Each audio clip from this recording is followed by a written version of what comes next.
Komisi Uni Eropa resmi membekukan bantuan dan sebagian perjanjian dagang dengan Israel. Von der Leyen mengecam terjadinya bencana kelaparan yang disebabkan oleh Israel di Gaza serta menyebut ada upaya nyata Israel untuk merusak solusi dua negara.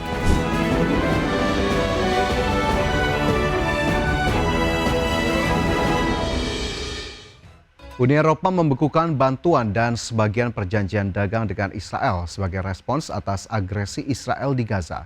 Selain itu, Uni Eropa juga akan menghentikan sebagian implementasi perjanjian Uni Eropa dengan Israel, khususnya pada aspek perdagangan.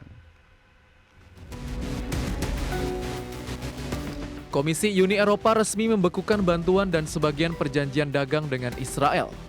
Keputusan tersebut sebagai respon atas agresi militer Israel di Gaza.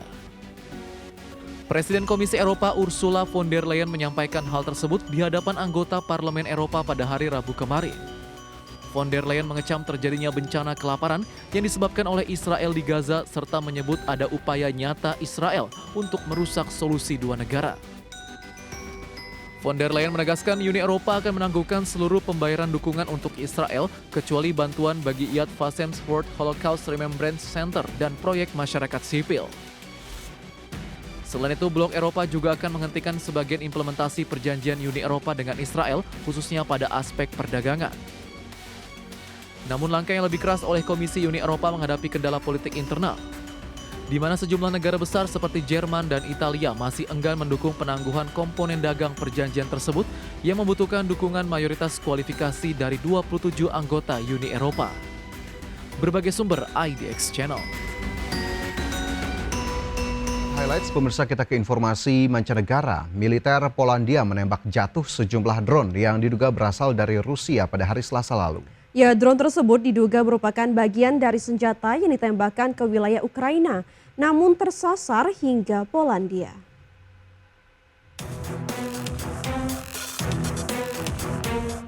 Militer Polandia menembak jatuh sejumlah drone yang diduga milik Rusia dan masuk ke wilayah udara Polandia. Penembakan tersebut dilakukan ketika Rusia melancarkan serangan terbaru ke Ukraina pada Selasa kemarin. Ini merupakan pertama kalinya Polandia melakukan pencegatan serangan udara ke wilayahnya sejak Rusia mulai melancarkan invasi ke Ukraina pada Februari 2020 lalu.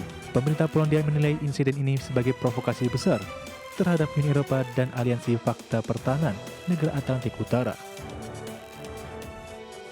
Perdana Menteri Polandia Donald Tusk menyebut operasi militer telah dilakukan untuk menangkal seluruh pergerakan drone Rusia yang terarah ke Polandia. Sementara Menteri Pertahanan Polandia menyebut pihaknya terus berkoordinasi dengan NATO untuk mengantisipasi dampak lanjutan. Sementara itu, Menteri Pertahanan Lituania Dovil Sakalin mengatakan, ia meyakini masuknya drone ke wilayah udara Polandia kemungkinan besar bukan sebuah kesengajaan. Berbagai sumber untuk IDX Channel. Gelombang kerusuhan di Nepal belum berakhir meski Presiden dan Perdana Menteri Nepal telah mengundurkan diri. Pasukan militer pun mulai dikerahkan untuk menjaga keamanan di ibu kota Kathmandu. Militer Nepal mulai dikerahkan di ibu kota Kathmandu mulai hari Selasa malam lalu. Pengerahan pasukan militer dilakukan setelah aksi protes pengunjuk rasa seharian penuh yang menyerang jajaran elit politik baik di kantor pemerintahan maupun di rumah pribadi. Gelombang kerusuhan yang pecah sejak hari Senin lalu itu terus berlanjut meski Presiden Nepal Ramchandra Paudel dan Perdana Menteri Khadga Prasad Sharma Oli telah memutuskan mengundurkan diri dari jabatannya. Kerusuhan di Kathmandu juga belum reda meski pemerintah Nepal telah mencabut larangan penggunaan media sosial. Adapun massa yang melakukan aksi unjuk rasa di Nepal kali ini sebagian besar merupakan kalangan generasi muda atau Gen Z. Pimpinan Lembaga Keamanan Utama Nepal juga telah mengeluarkan pernyataan bersama yang menyerukan ketenangan. Lembaga keamanan juga meminta partai politik mencari jalan damai keluar dari krisis. Dan pasca pengunduran Presiden, Perdana Menteri, serta sejumlah menteri di pemerintahan Nepal, masih belum jelas siapa yang akan menduduki jabatan yang telah ditinggalkan para petinggi negeri dan memegang kendali tertinggi pemerintahan. Sementara itu, hingga Selasa malam, jumlah korban tewas dalam gelombang aksi protes di Nepal bertambah menjadi 22 orang. Berbagai sumber IDX Channel. Hakim Distrik Amerika Serikat memutuskan Donald Trump tak berwenang untuk memecat anggota Dewan Gubernur The Fed Lisa Cook. Dengan demikian, Cook masih bisa untuk memperkarakan pemecatan dirinya oleh Trump. Hakim Distrik Amerika Serikat memutuskan Presiden Donald Trump tak bisa memecat Deputi Gubernur dari Federal Reserve Lisa Cook. Dengan demikian, Cook dinyatakan masih menjabat sebagai anggota Dewan Gubernur The Fed dan bisa hadir dalam rapat Dewan Gubernur The Fed yang digelar pada 16 hingga 17 September mendatang untuk memutuskan kebijakan suku bunga The Fed. Cook juga masih bisa memperkarakan pemecatan dirinya oleh Trump atas dugaan penipuan kredit pemilikan rumah oleh pejabat The Fed. Keputusan tersebut diterbitkan oleh Hakim Distrik Jacob di Washington yang mengabulkan permohonan Cook untuk terus bekerja sebagai anggota Dewan Gubernur The Fed saat ini. Sementara Departemen Kehakiman mungkin akan segera mengajukan banding atas keputusan Trump hingga Mahkamah Agung akan menjadi pihak yang menerbitkan keputusan akhir. Hakim menyimpulkan dugaan pelanggaran KPR tidak cukup kuat untuk menjadi alasan pemecatan Cook jika didasarkan pada Undang-Undang Federal Reserve. Di sisi lain, juru bicara Kepresidenan Amerika Serikat Kush Desai mengatakan pemecatan Lisa Cook bersifat legal karena jabatannya sebagai anggota Dewan Gubernur The Fed dalam kasus penipuan KPR. Meski demikian, pihak Gedung Putih mengisyaratkan keputusan pemecatan Cook bukan menjadi akhir dari polemik ini. Berbagai sumber IDX Channel.